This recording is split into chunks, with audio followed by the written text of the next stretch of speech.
Alright everyone, there may be a bit of wind right now, but I wanted you to see this. It's only partially bordered. That's just for decoration.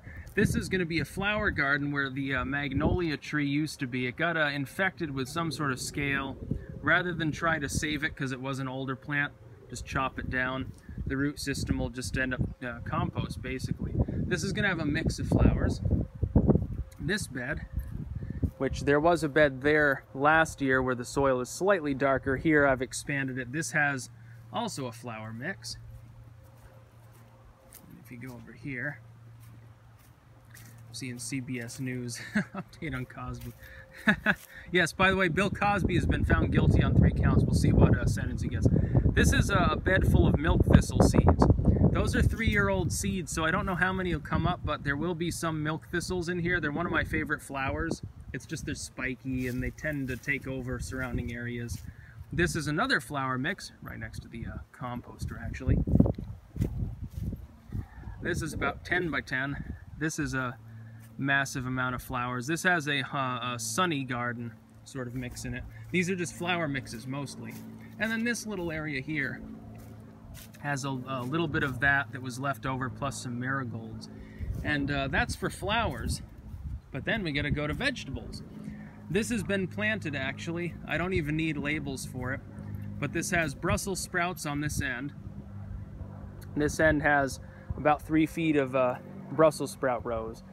In here there are 5 rows of plants, 3 rows of collards, which I absolutely love collards. You just boil them with some butter, a little bit of pinch of salt, and that's like one of the greatest things ever. And then 2 rows between those of beets. And on this end there's some Swiss chard. I'm not a huge fan of Swiss chard leaves, but I love Swiss chard stems, and they're colorful, the rainbow variety. Here, where actually I ended up modifying the lasagna bed style. There's a row of cabbage, a row of radishes, which will literally grow on sand, so no problems there. And then there's, on the other half of the garden, there's a massive mix of spinach and lettuce, which is mostly iceberg, but there's a salad mix. And so that'll come up and it'll be nice. And those are the cool weather crops that I wanted to plant. The only thing I didn't get in was carrots so far, except I ended up commandeering the center of this bed between that catnip plant you can see and the herb area. There are 5 rows of carrots. Now in the shade of this peach tree they won't get quite as large, but they will thrive. You wouldn't believe how quickly the tops grow. Last year there would have been much more carrot if it hadn't been for pests getting into the garden. And of course here, you can see I've planted 7 chamomile plants, and there'll be 7 more. And this is English thyme right here. There are going to be a couple more thyme plants. There's going to be oregano and basil, dill. I'm thinking maybe fennel or something. And there's some catnip plants in here that have been potted up. And the absinthe wormwood, which I promise not to misuse. I'm going to put into these beds, of course, as I've stated, tomatoes and peppers, zucchini, and then the corn and beans. I'm thinking about putting a couple of squash or zucchini on the ends of all 4, and then the other crops will be in the rest of them. Because I can have double rows of corn and tomatoes and still put a row of carrots in between easily within these. I mean, it's almost 4 feet. No problem there. And then the other ones, which are slightly thinner, I'll just row them in for the corn and beans. Also, rhubarb is coming up. Every perennial now is coming up. The rhubarb did survive. Everything's growing actually really well. You can see over here. And it's a little bit of a dismal, windy day at the moment. Not the greatest day. You can see the sedum there in the straw. That's just sort of to protect it around. And then other perennials coming up everywhere. The gas plant, the Dictamnus alba, hasn't come up yet, but it will. I'm sure it survived. It's a deep-rooted plant. At this point, it's like 6 years old and has never done anything more than a very, very small bush. I'm sure it'll be just fine, so don't worry.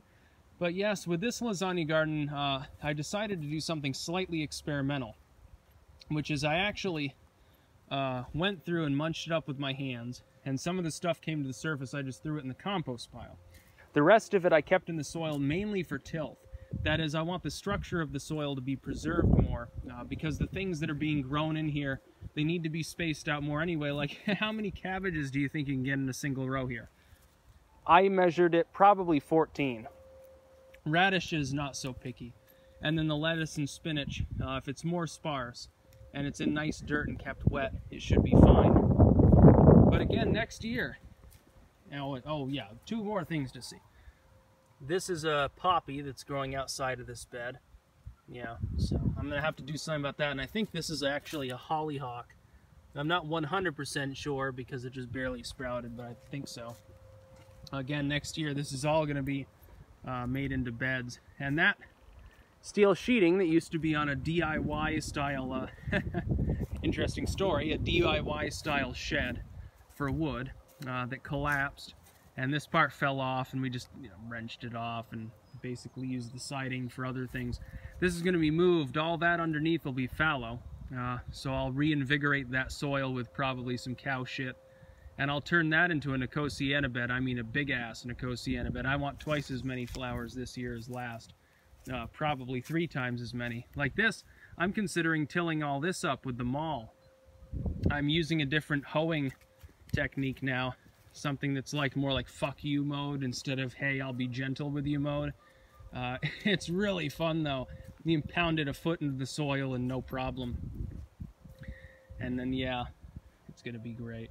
But so far so good. And also the project with adding all of these cinder blocks, which go down about 4 inches into the soil on the side, and then there's these logs too, and then the mulch actually seems to deter some of the rooting animals. You can see all the lilies out there. That is well underway. In another couple of days, 2 sides will be complete, and then a third partially complete. Within a couple of weeks, it'll all be done. Once it is, those will be filled with soil, those will be planted too. I'm thinking garlic, marigolds to keep deer away, and then whatever moles don't like, because we do have some mole damage, although they've shied away from the garden slightly because of all the mulch. They don't seem to like it.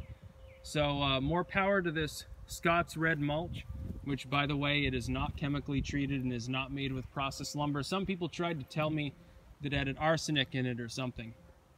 That's only the case with the treated stuff that's made from processed chemically treated wood. This stuff is only natural. I realize it's not renewable. I will be making my own mulch in the future, but for right now I had to very quickly do the entire garden, and I figured it was worth it. But yeah, this is some good shit. I mean, literally speaking, some of this is, cow shit and stuff. Right here, it's like the best patch of dirt I've ever seen.